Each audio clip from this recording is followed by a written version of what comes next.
Hey, femme! Bienvenue sur ma chaîne. Aujourd'hui, nous allons plonger dans le monde fascinant d'une substance chimique puissante qui influence notre vie quotidienne d'une manière dont nous ne nous rendons peut-être même pas compte. Il s'agit de la dopamine. Qu'est-ce que la dopamine? Tout d'abord, qu'est-ce que la dopamine? Il s'agit d'une substance chimique extrêmement puissante que notre cerveau et notre corps produisent naturellement. On l'appelle souvent le neurotransmetteur du bien-être en raison de son rôle dans le plaisir, la récompense et la motivation. 2. Les fonctions de la dopamine. Alors, à quoi sert la dopamine? Elle joue un rôle crucial dans un large éventail de fonctions.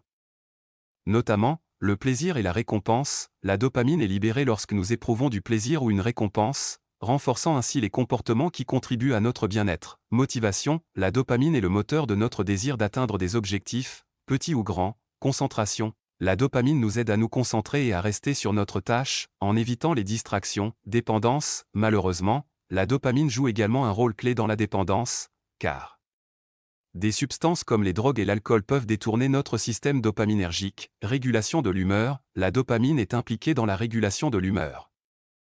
Et des déséquilibres peuvent contribuer à des conditions telles que la dépression. 3. Les circuits neuronaux impliqués. La dopamine ne fonctionne pas de manière isolée. Elle fait partie de circuits neuronaux complexes dans notre cerveau, principalement le système de récompense. Ces circuits impliquent des zones telles que le noyau accumbens, le cortex préfrontal et l'aire tegmentale ventrale.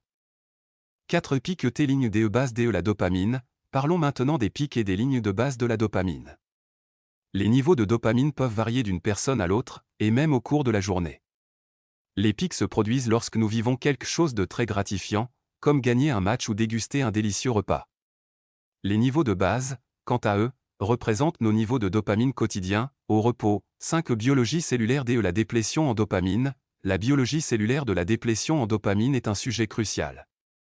Des affections telles que la maladie de Parkinson impliquent la perte de neurones producteurs de dopamine. La compréhension de ce processus peut apporter des éclaircissements sur les traitements potentiels et les stratégies de prévention. 6. Contrôler la dopamine pour la motivation et la concentration. Passons maintenant à la pratique. Comment pouvons-nous contrôler notre dopamine pour rester motivé et concentré? Voici quelques conseils. Fixez des objectifs clairs, définissez clairement vos objectifs pour stimuler la motivation, divisez les tâches en petites étapes, les étapes réalisables libèrent de la dopamine, ce qui maintient la motivation. Faites de l'exercice régulièrement, l'activité physique stimule la production de dopamine et améliore l'humeur. Pratiquez la pleine conscience, les techniques de pleine conscience peuvent aider à réguler la libération de dopamine et à réduire l'impulsivité. 7. Éviter et combattre la dépendance et la dépression. Pour éviter la dépendance et combattre la dépression, il est essentiel de maintenir un système dopaminergique sain. Demandez l'aide d'un professionnel si nécessaire et envisagez des thérapies telles que la thérapie cognitivo-comportementale. 8. Augmentation durable de la dopamine de base. L'augmentation durable de la dopamine de base peut changer la donne. Concentrez-vous sur des activités qui vous apportent constamment de la joie. Pratiquez la gratitude et maintenez un mode de vie sain pour garder votre système dopaminergique sous contrôle. 9. Les composés qui affectent les neurones dopaminergiques. Enfin, parlons des composés qui affectent les neurones dopaminergiques. La caféine est l'un de ces composés, et ses effets peuvent varier en fonction de la source.